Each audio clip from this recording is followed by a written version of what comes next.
असह्य होतंय तुला सगळं. इतका भार घेऊन फार ओझं वाटतंय ना तुला. तुझं हे सगळं ओझं आज रिकामं होणार आहे बघ. आता मी सांगतोय ना ते कान उघडे ठेवून लक्षपूर्वक आणि शांतपणे ऐक. आता समज रस्त्यातून तू एक वजनदार गोष्ट तुझ्या उजव्या हातात धरून चालतोयस. सुरुवातीला चालताना तुला तितकासा भार जाणवत नाहीये, पण जसं जसं तू पुढे सरसावतोस तसा तुझ्या हातावर अधिक ताण येतो. आणि मग अशा वेळेस तू काय करतोस तर ती गोष्ट तात्पुरती का होईना खाली ठेवतोस अथवा दुसऱ्या हातात घेतोस. का?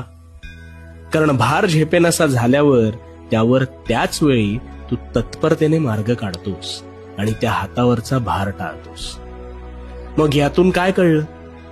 ज्यावेळी भार होतो असं वाटतं त्यावेळी त्याच वेळेस त्यावर तोडगा काढणं हे भाग असतं. आणि हो, भार हा शरीरावर आल्यावर तू झटकून काढतोस, पण मग मनाचं काय? मानसिक स्वास्थ्य तू तितकंसं गांभीर्याने घेत नाहीस आणि इथेच सगळी गफलत आहे.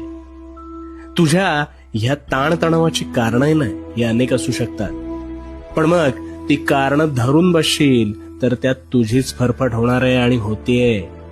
मग अशा वेळेस काय करायचं? तर